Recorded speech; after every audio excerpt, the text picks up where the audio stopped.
ఈరోజు చూసుకుంటే మన దేశం మొత్తం ఎదురు చూస్తున్నా అయితే సొంత ఎయిర్ క్రాఫ్ట్ తయారు చేయాలని ఎప్పటి నుంచో కేంద్ర గవర్నమెంట్ చాలా కృతనిశ్చయంగా ఉంది. అదేవిధంగా అలాంటి ప్రాజెక్ట్ మన ఏపీకి రావడాన్ని ఎలా చూడొచ్చు అంటావు? నిజంగానే ఎన్ని లక్షల కోట్లు రావడానికి గల ప్రధానమైన కారణం ఏముందంటావు ఆంధ్రప్రదేశ్లో? అది కూటమి ప్రభుత్వం ముందు సక్సెస్ అయిందనే చెప్పాలండి. ఆంధ్ర రాష్ట్ర ప్రజల అదృష్టం అది. ఎందుకంటే కేంద్ర ప్రభుత్వ సంస్థ, అందులో ఎయిర్ క్రాఫ్ట్ తయారీ కేంద్రం అంటే అది మామూలు విషయం కాదు. అది మొత్తం భారతదేశానికే తలమానికంగా ఉండే సంస్థ అది. ఇప్పుడు అటువంటి సంస్థ ఆంధ్రప్రదేశ్కి రావడం అంటే చంద్రబాబు నాయుడు గారు, పవన్ కళ్యాణ్ గారు, లోకేష్ గారు కృషి అని చెప్పాలి. మరి ఇక్కడ చూసుకుంటే రాయలసీమ అంటే గతంలో కూడా చూసాం వెనకబడిన ప్రాంతం. అప్పుడు రతనాలసీమ లాంటి రాయలసీమ వెనకబడిపోయిన పరిస్థితి, నీళ్లు లేక చాలా అల్లాడుతున్న పరిస్థితి కూడా ఈ గవర్నమెంట్ వచ్చిన నీళ్ళు ఎక్కడ తీసుకురావట్లేదు, ఎక్కడ కడతలేదని చెప్పి పక్కన చెబుతున్నారు. కానీ అక్కడ ఉన్న యువత కోసం ఇన్ని ప్రాజెక్టులు ఎందుకు తీసుకొస్తున్నారట? నిన్నగా మొన్న బుల్లెట్ కానీ, రాయల్ ఎన్ఫీల్డ్ కానీ, అటుపక్క శ్రీ సిటీ కానీ, ఇలా అనంతపురానికి అంతమంది కియా కానీ ఇలాంటి సంస్థలు ఎందుకు తీసుకొస్తున్నారంట? ఏమండి, రాయలసీమ రత్నాలసీమ అయితే ఒక టైంలో అయితే దానికి వాటర్ కొద్దిగా ఇబ్బంది కలిగింది. అక్కడ నీళ్ళు అందుబాటులో ఉండేది కాదు. అట్లాంటిది 2014 టైంలో అనుకుంటా చంద్రబాబు గారు కడపకే నీళ్ళు ఇది చేశాడు. ఆయన కడపకే నీళ్ళు అందించే కార్యక్రమం చేశాడు. అప్పటి నుంచి కూడా రాయలసీమలో నీటికి ఎద్దడి లేదు అసలు. నీటికి ఆయన ఆ తర్వాత జగన్మోహన్ రెడ్డి వచ్చిన తర్వాత దాన్ని గాలికి వదిలేశాడు. ఇక మళ్ళీ చంద్రబాబు గారు వచ్చారు. ఈయన వచ్చిన తర్వాత ఇక అటువంటి సమస్య రాదు. ఇంకోటి ఏంటంటే ఇప్పుడు రాయలసీమలో ఉన్న నిరుద్యోగ యువతకి ఇటువంటి కంపెనీల వల్ల వాళ్ళకి ఒక ఉద్యోగ కల్పన ఎక్కువ జరిగిద్దండి. బయటికి వెళ్ళే పని ఉండదు, వలసలు పోయే పని ఉండదు, అక్కడే కంపెనీలు వస్తున్నాయి. ఆ చుట్టుపక్కల ఉన్న 4 జిల్లాల్లోకి నిరుద్యోగ యువతకి మంచి ఉపాధి కల్పన అయితే జరిగిద్ది. మరి ఇక్కడ చూసుకుంటే రాయలసీమ అసలు బాగుపడింది మా టైంలో మేమే అభివృద్ధి చేస్తామని చెప్పి జగన్మోహన్ రెడ్డి గారు చెబుతున్నాం. ఆయన పేరు ఎత్తుందో వీళ్ళకి ఎత్తపోతే వీళ్ళ ప్యాంట్లు తడిచిపోతున్నాయి అంట. నిజంగా చంద్రబాబు నాయుడికి కానీ ఇటు పక్క లోకేష్ కానీ ఆయన అంటే భయం అంట కదా, నిజంగా భయమా? ఏమంటే 2019 నుంచి 24 వరకు అధికారంలో ఉన్నాడండి జగన్మోహన్ రెడ్డి. బయటికి రావాలంటే పరదాలు కట్టుకుని వచ్చేవాడు. భయం ఎవరికి? జగన్మోహన్ రెడ్డికి. ఏది అధికారంలో ఉన్నా భయమే జగన్మోహన్ రెడ్డికి. పరదాలు కట్టుకుని వీళ్ళు బ్యారికేడ్లు పెట్టుకొని మొత్తం షాపులు ఇల్లులు తలుపులు వేపించేసి వచ్చేవాడు. అట్లాంటి వ్యక్తి అతను. ప్రతిపక్షంలో ఉన్నప్పుడు చంద్రబాబు నాయుడు గారు కానీ, లోకేష్ గారు కానీ ప్రజా సమస్యలపై రోడ్ల మీద తిరిగేవాడు. వాళ్ళకి ఏంటంటే ఎంతసేపు ప్రజలు ప్రజలు ప్రజలు. ఈయనకి అలా కాదు, అధికారం వస్తే దోచుకోవాలి, దాచుకోవాలి. ఇప్పుడు అధికారం పోయి కూర్చున్నాడు. 5 సంవత్సరాల పాలన చూసే కదా రాష్ట్ర ప్రజలు 151 సీట్ల నుండి 11 సీట్లు పడేశారు. అయినా వీళ్ళు సిగ్గు లేకుండా ఇంకా ఈ పేటీఎం బ్యాచ్ గల్లాగా వాడటం ఎందుకు? చంద్రబాబు గారికి, లోకేష్ గారికి ఇతను చూస్తే భయం ఏంటండి? ఇతను ఆటలో అరటిపండు. అదేంటండి, రేపొద్దున కాబోయే సీఎం అని చెప్పి సీఎం అనే ఊదరు కొడతా ఉన్నారు కదా. రేపొద్దున మేము వస్తాం పక్క రాష్ట్రాల్లో కూడా సీఎంను మేమే మా ఫోటో పెట్టుకున్న సీఎం అయ్యే పరిస్థితుల్లో మేము ఉన్నామని చెప్పుకుంటున్నారు వాళ్ళు. ఏమంటే మీరు అనకూడదు కానీ కేఏ పాల్ గారు ఎలక్షన్కి 6 నెలల ముందు వస్తాడు. ఆంధ్ర అయినా తెలంగాణ అయినా ఏమని చెబుతాడు? మైకులు పెడితే నాకు 60% గ్రాఫ్ పెరిగింది, మా 175లో 125 నేనే వస్తున్నాను, చూసుకోండి, ఛాలెంజ్ అని కామెడీలు చేస్తుంటాడు. అలాగుంది వీళ్ళు చెప్పేది, కామెడీ స్కిట్లు లాగా. మరి ఇక్కడ చూసుకుంటే అయితే ఈరోజు స్థానిక సంస్థల ఎన్నికలు కూడా త్వరలో అనౌన్స్ అయిపోతూ ఉన్నారు. మరి ఈ గవర్నమెంట్ అన్న అభివృద్ధి సంక్షేమ పథకాల మీద రేపు పొద్దున ప్రచారానికి కానీ దేనికి కానీ వెళ్ళబోతూ ఉంది. మరి వైఎస్ జగన్మోహన్ రెడ్డి గారు ఏ బేసిస్ మీద వెళ్తారంటారు? మరి ఇంత అభివృద్ధి జరుగుతున్నప్పుడు ఎవరికి పట్టం కొట్టే అవకాశం ఎక్కువ ఉందంటారు? నిజంగానే గతంలో స్థానిక సంస్థల ఎన్నికల్లో కూడా ఎక్కడ పోటీ చేయకుండా అడ్డుకున్న పరిస్థితి ఉండేది. ఇప్పుడు ఎలా జరగచ్చు అని మీరు అనుకుంటున్నారు? జగన్మోహన్ రెడ్డి హయాంలో స్థానిక సంస్థలు జరిగినప్పుడు ఏం చేశారో అందరూ చూశారండి. అన్ని జిల్లాల ప్రజలు, అన్ని నియోజకవర్గ ప్రజలు చూశారు. పోలీసు వాళ్ళు, డిపార్ట్మెంట్ వాళ్ళని అడ్డు పెట్టుకుని నామినేషన్లు కూడా వేస్తానికి వీలు లేకుండా కాగితాలు లాక్కున్నారు. ఇనానిమస్లు చేసేసుకున్నారు వాళ్ళు. అది పెద్ద గెలుపు కాదు. అదేంటంటే రాజారెడ్డి రాజ్యాంగం ఆయన నడిపాడు. ఆ రోజు నడిపాడు కాబట్టి చెల్లుబాటు అయింది. ఎందుకంటే అధికారంలో ఉన్నాడు కాబట్టి. ఇప్పుడు అధికారంలో కూటమి ప్రభుత్వం ఉంది. చంద్రబాబు గారు అలా చేయాలనుకుంటే మళ్ళీ వేరేగా ఉంటుంది, కానీ అలాంటి పనులు ఆయన చేయడు. కానీ ఇక్కడ రెడ్ బుక్ రాజ్యాంగం నడుస్తుందంట కదా. ఇప్పటికి రెడ్ బుక్ రాజ్యాంగం ప్రకారం అందరిని అరెస్ట్ చేసి ఎవరిని పేద ప్రజలు నడ్డి విరుస్తున్నారంట కదా.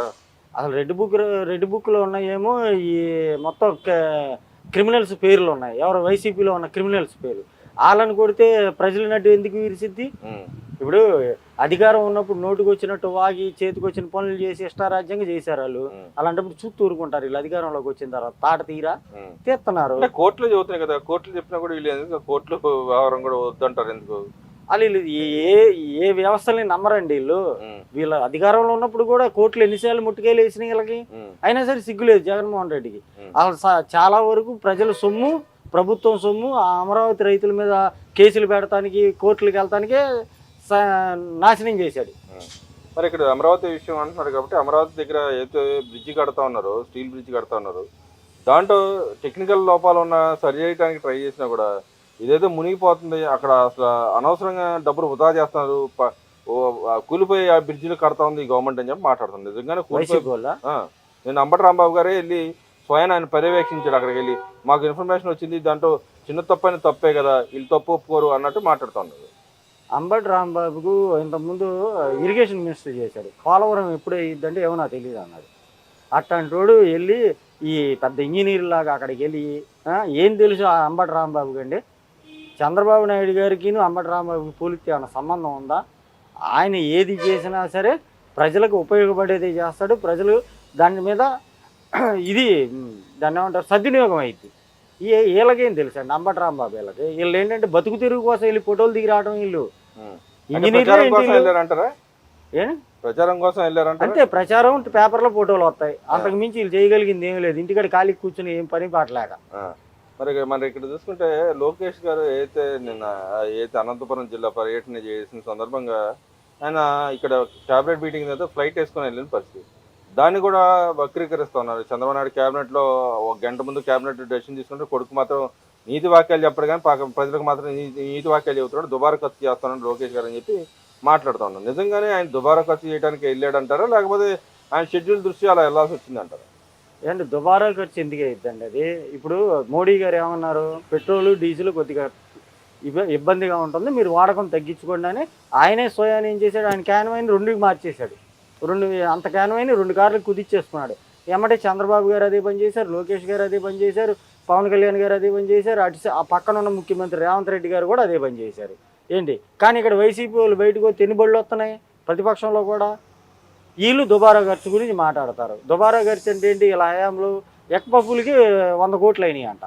అది దుబారా అంటే ఎవడైనా ఎగ్ పప్పులకి 100 కోట్లు జనాలు డబ్బులు పెడతారా?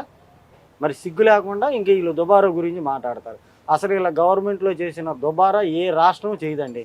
అంత దుబారా చేశారు ఇష్టారాజ్యంగా. చంద్రబాబు నాయుడు గారి గవర్నమెంట్లో అలాంటి దుబారాలు జరగవు.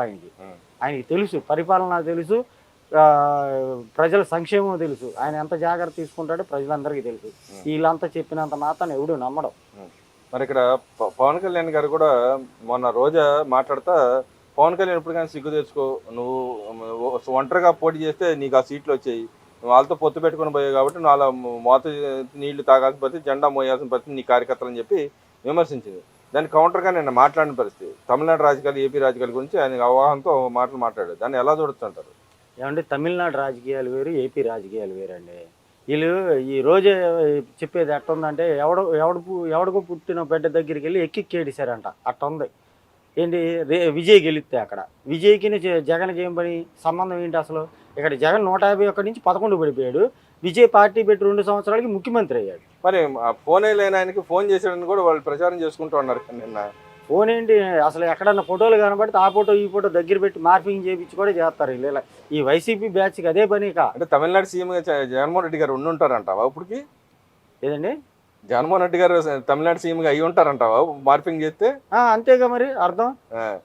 విజయ్ కూడా అప్పుడు కేసు పెట్టి లోనే వస్తాడు వీళ్ళని తమిళనాడుకి పిలిపించి. వీళ్ళకి ఏమి చేత వచ్చి ఏం చేత కాదు వీళ్ళకే తెలియదు. ఏ పిచ్చి వాగుడు పిచ్చి పిచ్చిగా వాగుతుంటారు. అసలు ఇలా మాటలే పట్టించుకోకూడదు. పవన్ కళ్యాణ్ గురించి మాట్లాడే స్థాయి అండి ఈ రోజు అది ఈ మాలిగేదికి. అంటే సినిమా స్టార్ కదా ఆయన, సినిమా స్టార్ కదా ఆయన, సినిమా స్టార్, పొలిటికల్ కూడా స్టార్ అయ్యాడు ఆయన. ఇది ఎక్కడ పొలిటికల్ స్టార్ అయింది? ఓడిపోయి కూర్చుంది ఇంట్లో. అధికారం ఉన్నప్పుడు ఏం చేసింది? తిరుపతి పైన వచ్చి వ్యాపారం చేసింది. ఏంటి అవన్నీ పాపాలు ఎక్కడే పోతాయి, ఊరికే పోవు. కంగారు ఏం లేదు, తాట తీస్తాడు ఏం లేదు ఒక్కొక్కరికి. మరి ఇక్కడ చూసుకుంటే సంగం డైరీ వ్యవహారం మీద నిన్న మన పేర్ని నాని గారు మాట్లాడుతూ ఉన్నాడు. అసలు సంగం డైరీలో ఆవు పాలు లేనిది ఆవు నెయ్యి ఎట్లా వస్తుంది? ఏదైతే గతంలో మీరు సరఫరా చేసింది తిరుపతి లడ్డు వ్యవహారం సరఫరా చేసింది మీరే అని చెప్పి మళ్ళీ మళ్ళీ పదే పదే మాట్లాడుతాను. నిజంగానే తిరుపతి లడ్డులో ఏదైతే వెండర్ దాంట్లో అసలు సంగం డైరీ ఉందంటారా, నిజంగానే వైష్ణవి డైరీకి వీళ్ళు అమ్మారంటారు అసలు? ఏమండి, సంగం డైరీ ఉందా వైష్ణవి డైరీ ఉందా అని కాదండి. ఇంతకుముందు జగన్మోహన్ రెడ్డి హయాంలో లడ్డూలో కల్తీ జరిగింది. అది కోర్టులో తేల్చింది, విజిలెన్స్ తేల్చింది, టీటీడీ బోర్డు కూడా తేల్చింది. తేల్చిన తర్వాత అది కేసు నడుస్తుంది. వీళ్ళ హయాంలో డబ్బులకి కక్కుర్తిపడి తిరుపతి లడ్డూలు కూడా వదల్లా. ఏంటి ఇప్పుడు అది వచ్చేసేసి ఇప్పుడు ఏం చేస్తున్నారు, గవర్నమెంట్ మారేటోడికి మీరు అప్పుడు కొన్నారుగా, ఇప్పుడు కొన్నారుగా, ఇది కొన్నారుగా, అది కొన్నారు, కానీ దాన్ని ఏంటంటే మసిపూసి మారేడుగా అంటారు చూసారా, అలా చేస్తున్నారు వీళ్ళు. ఏంటి దానివల్ల అక్కడికి వెళ్ళే భక్తులకి తెలుసు. ఇప్పుడు మాకు వస్తున్నాయి, మా వాళ్ళు వెళ్ళి తీసుకొస్తున్నారు లడ్డూలు. అప్పటికిప్పటికి ఎంత తేడా ఉంది. భోజనాలు కూడా అక్కడ చాలా నీట్గా శుభ్రంగా పెడుతున్నారు అన్నీ. అప్పట్లో ఎలా ఉండేది ఈ హయాంలో, జగన్మోహన్ రెడ్డి హయాంలో ఏంటంటే బురద జల్లే కార్యక్రమాలండి. మరి ఇక్కడ కుల రాజకీయాల్లో సిద్ధవస్తుడు అంటే చంద్రబాబు నాయుడు లక్ష్మీపార్తి కూడా మొన్న ఈ మధ్య కూడా మాట్లాడింది. మళ్ళీ కూడా ఇప్పుడు అయితే కడప వ్యవహారంలో కూడా చంద్రబాబు నాయుడు కుల రాజకీయాలు చేస్తున్నాడు, అక్కడ 2 వర్గాల మధ్య చిచ్చు పెడుతున్నాడని చెప్పి మాట్లాడుతూ ఉన్నారు. ఏమండి, ఈ లక్ష్మీ భారత్ కానీ వీళ్ళందరూ కానీ పేటీఎం బ్యాచ్. ఈ లక్ష్మీ భారత్ ఏముందో ఒట్టిపోయిన గ్యాది ఇది. ఏంటి దీనికి ఏం పని పాట లేదు, అయిపోయింది. వచ్చి ప్రెస్ మీట్ పెట్టమని పేమెంట్ పంపిస్తే వచ్చి బయటకు వచ్చి ఏదో పిచ్చి పిచ్చి వాగుడు బాగా వెళ్ళిపోద్ది. ఏంటి ఈ కుల రాజకీయాలు చేసే లెక్క అయితే ఆ చంద్రబాబే కనుక అలాగే రాజకీయాలు చేస్తే జగన్మోహన్ రెడ్డి అధికారంలోకి వచ్చేవాడు కాదు. అలా చేయలేదు కాబట్టి 2019 డైవర్షన్ రాజకీయాల్లో సిద్ధవస్తుడు అంటే కదా, డైవర్షన్ రాజకీయాల్లో కూడా సిద్ధవస్తుడు అంటే. డైవర్షన్ రాజకీయాలు ఎవరు చేస్తున్నారు, రీల్ చేస్తున్నారు. ఇప్పుడు ఏది తిరుపతి లడ్డు అంటారు, బిర్జీ అంటారు, లేకపోతే కంపెనీ దగ్గర భూములు అంటారు, లేకపోతే అమరావతి భూములు అంటారు. ఇవి డైవర్షన్ రాజకీయాలంటే. డైవర్షన్ రాజకీయాలు చేసే కర్మ ఆయనకేం పట్టింది? ఆయన అంతసేపు అభివృద్ధి సంక్షేమం మీద పరిగెడుతున్నాడు. మరి రేపు రాబోయే రోజుల్లో స్థానిక సంస్థల్లో ఎవరికి పట్టం కట్టే అవకాశం ఎక్కువ ఉందంటారు మీ అభిప్రాయం? ఆల్మోస్ట్ వైసీపీ చచ్చిపోయిందండి పార్టీ. ఏంటంటే వచ్చేది మేమని చెప్పాడు వాళ్ళు అంటారు. ఇప్పుడు కేఏ పాలు అన్నట్టే అంటారు వాళ్ళు కూడా. ఏంటి వాళ్ళు కేఏ పాలు పక్కన కూర్చుంటాం, వాళ్ళు వెళ్ళి ఆల్మోస్ట్ చచ్చిపోయింది పార్టీ. ఏంటి ఉన్న 10-15 మంది కూడా వాళ్ళు బయటికి రావట్లా. ప్రెస్ మీట్లకి వెళ్ళి బలవంతంగా తాడేపల్లి కొంప నుంచి పంపిస్తుంటే బలవంతంగా బయటకు వచ్చి వాగి వెళ్తున్నారు తప్పితే వాళ్ళకి తెలుసు వాతావరణం. మనకు జనాలు ఓట్లేరు, రాజకీయంగా చంపేశాడు జగన్ మనల్ని. ఏంటి ఇంకా అనవసరం మనకు పరిస్థితి. ఇక మనల్ని ఎవడో తీసుకోడు కాబట్టి ఈ మురికి కోపంలో ఉన్నాం కాబట్టి పంపించినోడు అడపా తడప వెళ్ళి ప్రెస్ మీట్లు పెడదామని. వాళ్ళు రేపు రోజు పోటీ చేస్తానికి అభ్యర్థులు కూడా దొరకరాలి.